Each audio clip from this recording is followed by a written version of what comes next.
Can you hit a 30% growth target year to date and still make a major contribution to your community? Apparently, you can. On today's show, we talk with Nevin Bansal. Nevin is the founder and CEO of Outreach Promos, Columbus-based company providing online brand stores, merch, and design solutions. Nevin is also the founder and executive director of Small Biz Cares, a nonprofit that engages small businesses for philanthropy and community impact. Nevin has made a major comeback post-pandemic with a special focus on shops through repeatable, scalable processes. We talk today about this and a few leadership lessons along the way. Welcome to the SKUcast, the podcast for innovators and maverick thinkers in the branded merch space. My name is Bobby Lehue. I'm glad you're here. Before our chat with Nevin, we added a brand new AI workshop to SKU Camp Scottsdale, the AI Revolution at Work, how distributors and suppliers use AI to transform their business.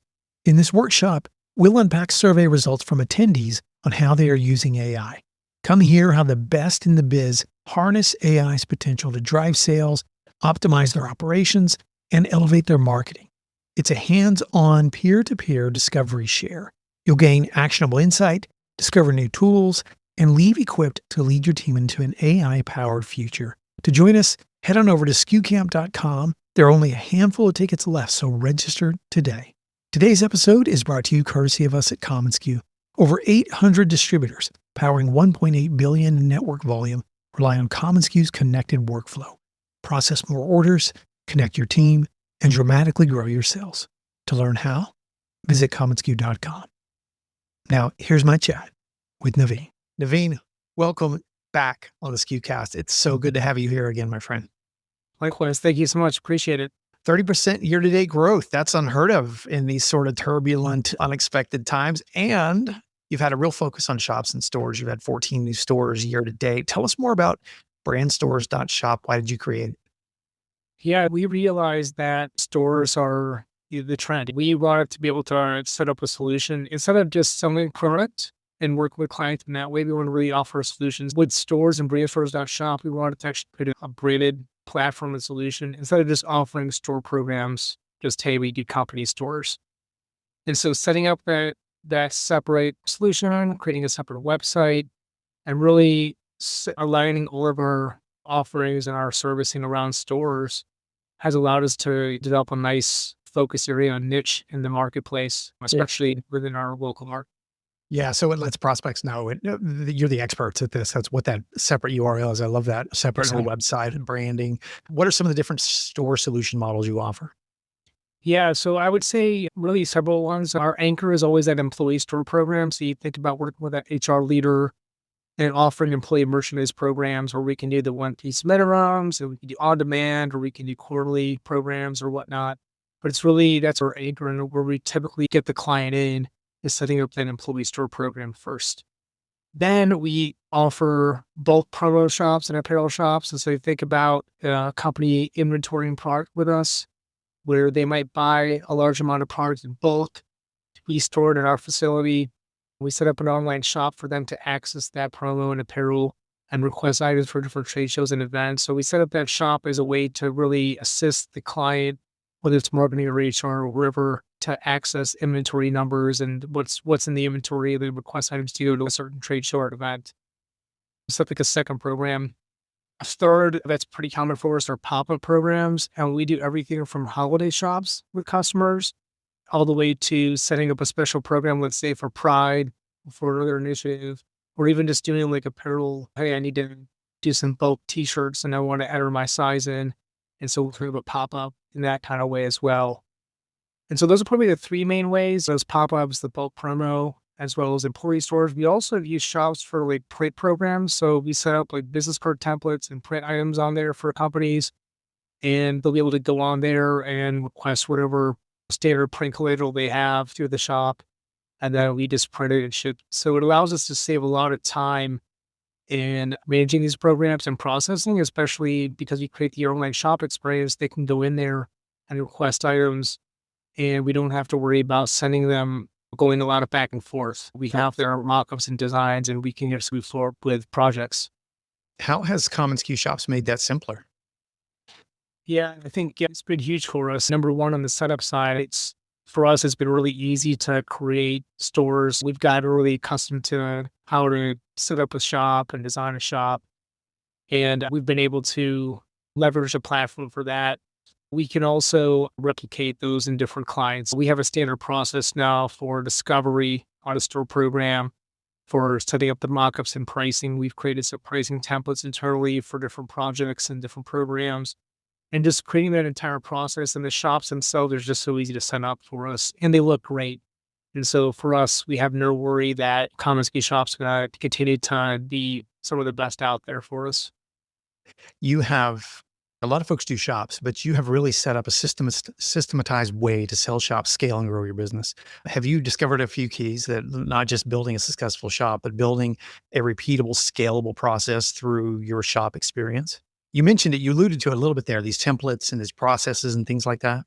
Yeah, I think it's a great question. We look at the phases of a shop program, right? So there's that setup phase.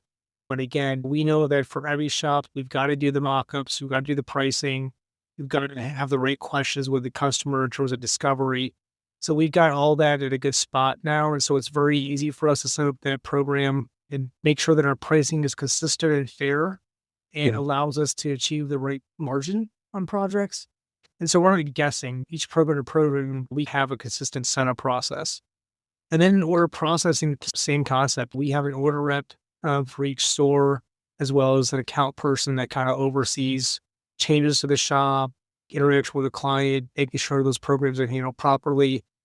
But that order rep has got to know how that store should function. And we do a cheat sheet internally for those stores. We also set up like an internal meeting before a store launches to make sure that fulfillment, operational side, order side, processing side, everybody's on the same page in that meeting. And so that when we go forward and process jobs, that everything is in a correct process. And that setup and execution phase, that's huge for us. That's allowed us to really scale these store programs. And that wasn't how we started out. What we learned over time as we get more and more store programs in our belt is we understood like what are the things we have to set up, because we want to scale. We want to continue to grow and add more stores. And we know that as you get larger, it's harder to manage them the same way we used to. So we've really gotten a lot smarter with our setup and execution on stores. Sounds like you've got an external process dialed in for prospecting, for qualifying, for understanding how the customer is going to onboard. And then you have your internal process with your team that really helps you amplify or ignite the process, make it faster, make it smoother and all of that. But you're right, it does take repetitions and then systematizing the process.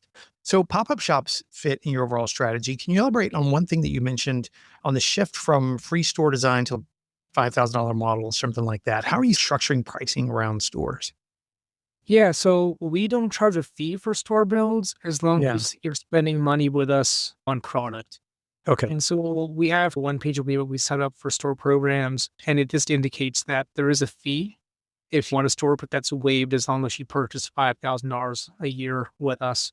And it's a small amount, and what it allows us to do is allows us to make sure that we're not investing our time and effort on a store program, and then a couple of weeks later, Yeah. there's a change in mind or something happening and whatever, right? So that hasn't really been an issue for us, but it just allows us to reduce the risk that might happen. But it Yeah. also, because we want to keep the program free, we don't want that setup to be a burden for folks. We're able to offer it still as a free program, and really most clients that we're targeting are of the size where it's no issue. They're Yeah. really very minimal issue. That's not going to be achieved. Yeah, no roadblocks for the customers, frictionless, all that. I love it. Okay, so I started with shops and I talked about your 30% year-to-date increase.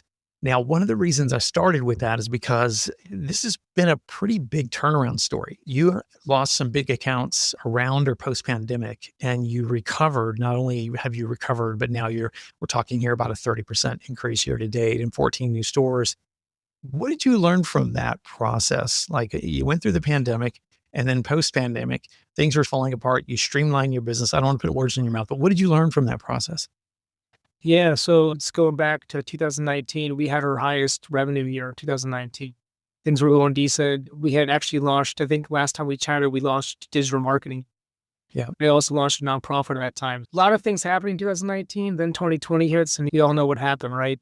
And we lost 3 big clients, but all for different reasons. I wouldn't say they were directly to the pandemic, but 2 of them got acquired. And the acquisition company just had an existing relationship, but they weren't pretty sure. So the other one was a contract.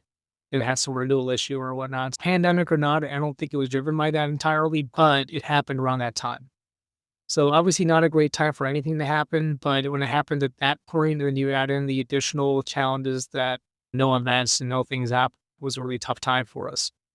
But what it did allow me to do, we had actually pivoted into PPE very heavily and worked with our hard nonprofits during the pandemic around medical supplies for about 6 months in 2020.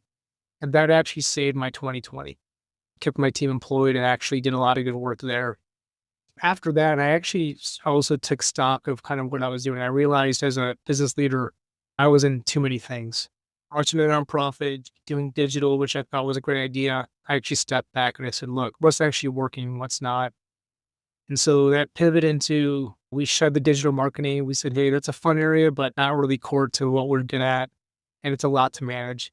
But hey, stores, this is what's really working. And this is where I think the market's going to go. So let's double down on stores. And that's when we developed the Brandstores and some of that work around that. And it allowed us to get clients of a size that the revenue per client is higher and they're more sticky with us. And because of that, this past year, we finally recouped more than recouped the lost revenue of those 3 large clients. And we're back up 2019, which was a long road, to be candid with you, but it was tough. It was a big loss. So that is really what happened. It's a refocus to what's working and what's not, shed the what's not. And then we also made some changes into our staffing in terms of how we operate, in terms of how we handle order processing, who we have on staff. There's a lot of changes. And now I feel like we're in our best spot. Congratulations. That's huge to recover from. And there was also another thing you mentioned that was integral to you and your growth and scaling your success. And that is implementing EOS. Something we've noticed with distributors is they harness commonsku for their technology, and that gives them the power and scale to grow from the inside out. And then they also harness a management system structure like EOS. So it's interesting to see how many people at a certain level of success, once they hit that, embrace something like EOS. You said that it helps you with delegation and focus. How has that helped your business since you implemented that? Yeah, it's been huge. I don't think I can underestimate how big it's been for us. I have a business background, right? And it helps because when you run a business, it helps to have that. But what you find out is that you end up taking on too many different things. And so the biggest way of the EOS in putting the systems in place for us has helped me is in properly delegating different responsibilities to different team members and actually stepping away from day-to-day management of customer servicing and operations and those kind of things. Allows to free me up for where I think I should be, which is in the sales and strategy and financial sides. And then being able to set up processes, have actually metrics that we're evaluating each week, have an assistant leadership team meeting and going over projects, which we had it actually this morning talking about that, but a lot of different ways in terms of how we interact as a team. The processes are all documented, and just having the knowledge that I can step away. And sometimes as a business owner, it's hard to do that. Many years since you've been around, like sometimes it's hard to let go, but having that, it's been huge for us to be able to step back and allow me to focus more on growth initiatives. You have a very unique DNA. Most people who are leading a promotional products distributor come to this from the sales and marketing angle, but you have a finance background, which is astounding because you also have this very sales and marketing mindset. So you have the best of both worlds. In regards to EOS and then commonsku, how do these systems, and specifically commonsku, how does this, as a finance person, how do you see a system like commonsku benefiting your business? commonsku, obviously, we run everything through commonsku, essentially, right? Our projects and reporting and those kind of things. I think for EOS, a lot of our metrics are driven through commonsku reports and things. And we look at top line, we look at margin, we look at invoices past due, and those kind of details we talk about. Try to think of a lot of our metrics. But yeah, a lot of our metrics are informed through commonsku. It allows us to, and obviously interaction in terms of different projects and things that are going on. That's probably what I would see where commonsku really interacts with EOS. Yeah. I want to get to some leadership questions in a minute, but before we do, the nonprofit you launched, you might have gotten rid of the digital business, but you really did double down on, triple down on Small Biz Cares, the nonprofit. Tell us about smallbizcares.org. I think I've got that right, and why you started that nonprofit. Yeah, no, appreciate that. Smallbizcares.org. So Small Biz Cares was started back in 2019 officially. The idea was born out of running my own small business and interacting on different boards through small business. I've been on different chambers of commerce boards and things. What I realized over time was that many small businesses don't have the resources or the know-how or the time to make philanthropy happen. When you work at larger companies, and I used to work for a large company before I started my business, large companies have resources internally for volunteering and community service and all these different activities. But a small business, and typically those under 50 employees or under 20 employees, were on our. And so that was the idea, was can we create something that's going to help engage a small business community in philanthropy and hopefully make it more sustainable and inspirational for them. So an example might be we're going to hold different events throughout the year, volunteering events, fundraising events, collection drives, other initiatives and programs that educate and inspire businesses to get more engaged in the community. But we're going to do it in ways that not only benefit the community, but also benefit the small business through better branding, better network, better employee engagement. Because you know that companies that get employees engaged in the community do better. They engage better. They're able to retain their employees. So it's all about how do we inspire and bring opportunities to small businesses so that it becomes part of their DNA. That, yeah, they've got to everyone's got to make payroll. They got to grow their business, but now community impact is a part of that DNA. And that's what we're hoping to do with Small Biz Cares. That's amazing. So in a way, you're taking your scaling mindset from shops to growth to EOS to leadership, all these things, and you're applying it to Small Biz Cares because these small businesses now have a place to aggregate, harness the power of their community, and then grow together. I think it's phenomenal. What types of businesses and organizations have you impacted through this? Yeah. So if you look at both ends, right? So for the small businesses, we have anywhere from a solopreneur, one person shop, to 10, 20, 50 employee shops that are able to come out to our events. They'll bring their teams out and volunteer. So they're not having to set up their own things internally, and their team gets chances to give back. And then in terms of nonprofits, we work with a number of nonprofits, anywhere from food banks to like a Ronald McDonald House to Meals on Wheels to we make blankets for foster youth every year. We do different things, pass on food and toys to families. So and it's pretty diverse in what we do for nonprofits. We do like an Earth Day event every April during Earth Day where we get outside and do some beautification and things. So we pretty diverse in like the opportunities that we have. We like to be able to work with every nonprofit. Really our roadblock to being able to get to that point is resources. We're still a nonprofit that is still stable in that kind of growth phase. Had a little bit of a pandemic slowdown on 2020, 2021, but we're doing great with our events.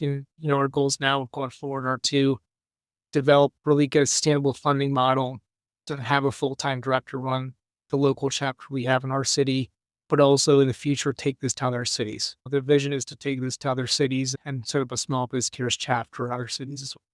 What a great vision. Wow. Just amazing to harness the power of small business through that. And you talk about being a small profit. You've raised, if I read it right, over 40,000 in scholarships and fundraising for local initiatives. And the goal to take it national is phenomenal. Congratulations on this, man. It's just fantastic. Yeah. A long way to go, but we're very happy with what we've done so far.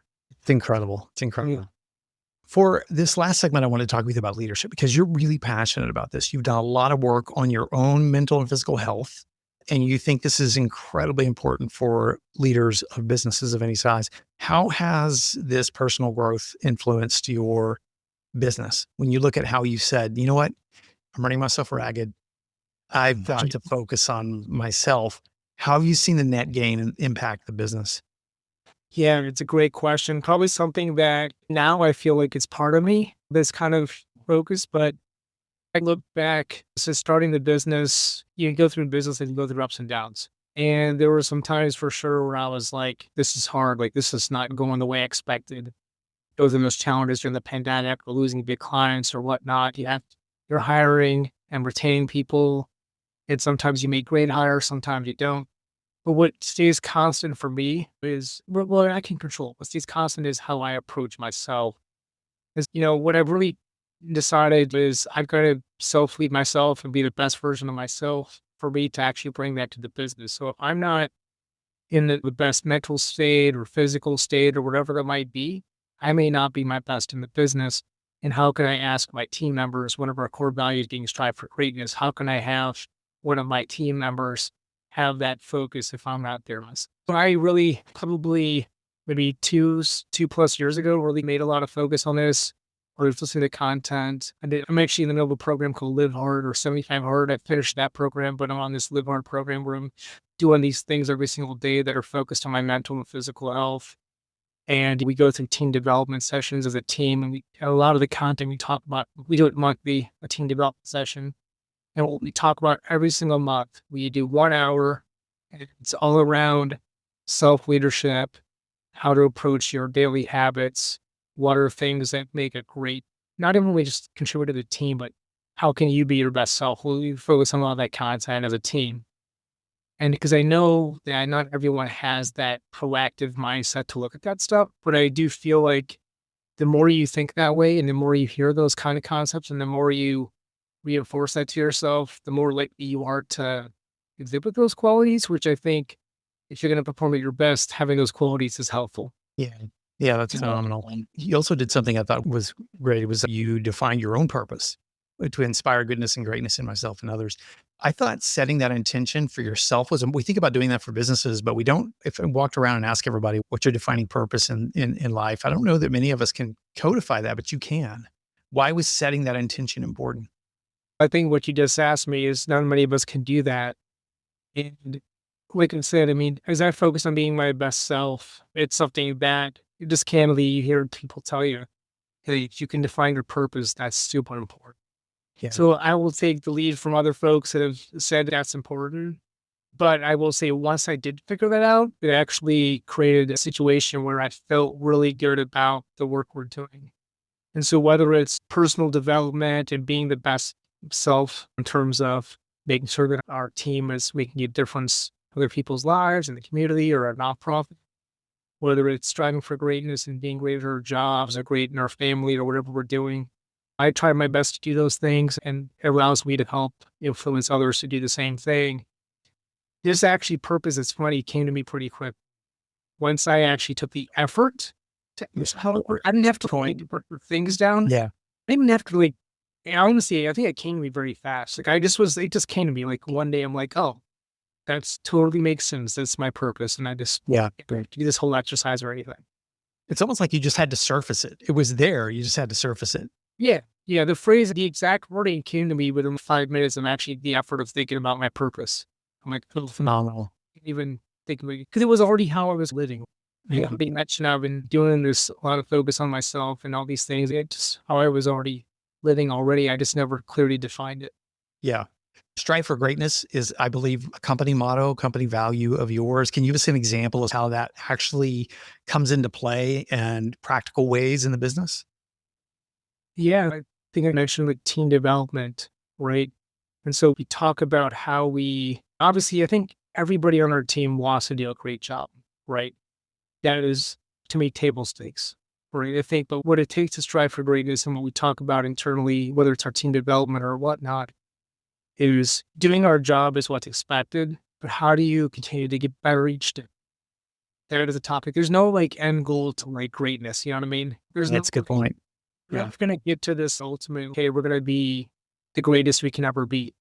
But if you continue to learn each day, we're all going to make mistakes. We talk about it like we make mistakes. It's going to happen. How do we continue to learn? And I also tell my team, I want you to be here for a long time. Yeah. But if you are able to learn a lot here, do a great job, be your best self here, and you find another opportunity and it's a great opportunity for you, I'm never going to hold you back. So for you, how are you going to get to your next level of whatever you want to do in your career? Yes, you got to be great. And so we just talk about those kind of things. And why would anybody want to be average? I guess we want to be as great as we can be. So that's the kind of mindset we want to have. Yeah, I love it. Nevin, last question for you, and everyone loves this question. And you're going to have a great answer to this, but a book, podcast, video, resource, what's really impacted the way you think about life and or business? It doesn't have to be business related. It can be anything. But what resource would you recommend for us? Yeah, a couple of books that I've read recently. One is called Comfort Crisis, and it's basically a book about this journalist who went on his Arctic expedition, and the concept is around how you got to get out of your comfort zone to grow. And we all are very comfortable. Like we all live in comfort, 72 degrees or 70 degrees, or whatever it is indoors. Most of us like don't ever take any risk in life or don't ever do anything outside of our comfort zone. And what's happening is as a result is we're not growing as people. And so but it's told through a storytelling of the Arctic expedition and a lot of expert studies and people are brought in. Really cool book. And the second book is called A Shoe Dog, which is a story of Phil Knight, founder of Nike. And what's cool about that one is that it's obviously a memoir of Phil Knight, but what's cool about it is that it goes through his startup to where Nike came to at the end. And it's crazy when you think about running a business, like how many like things he had to go through, how many problems he had. And it's not, so I guess the lesson I learned from that one is like, success isn't made overnight. And sometimes it's a combination of like risk taking and luck, being resourceful and all those different things that create success. So I thought it was the challenges you face in business. And then finally, podcast wise, I'm a big fan of Tony Robbins. So anything around Tony Robbins and what to listen to. It's awesome. The Phil Knight book too is also just an entertaining read that just shows you really, because you think that these stratospheric companies that have this immense multi-billion-dollar success, you don't think of them as being people like us, but it's a very people like us story. Yeah, exactly. Fantastic.